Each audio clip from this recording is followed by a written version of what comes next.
Այս կոմունիկացիաների առումով, հա, ինչպես նշել եմ, ադրբեջանական կողմը ունի այս տպավորությունը, որ հայկական կողմը դանդաղկոտ է, հայկական կողմը որոշակի խոչընդոտներ է անում նաև տարբեր, օրինակ, մայրուղու հարցում, նույն այդ հարավային հատվածով եւ այլն, թեև այնտեղ կա տեղանքի բարդությունը, ու նաև կապում են հետագա նաև կոմունիկացիաների հարցում առաջընթացը հենց թրիփի ավելի գործնական,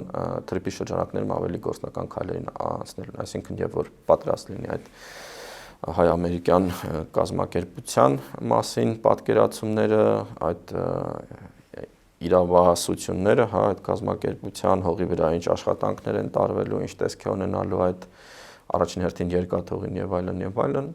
իրենց համար արդեն ավելի հեշտ կլինի նաեւ մյուս բոլոր հարցերը լուծել եւ իրենց մոտ սպասողական, ես կասեի, հենց այսպիսի իրավիճակ է, ու սա նույնպես կարծում եմ վատ չի,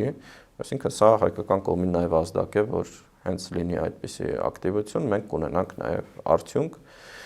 ու ես միշտ նաև կողմնակից եմ, որ հայկական կողմը ավելի պրոակտիվ լինի եւ նաև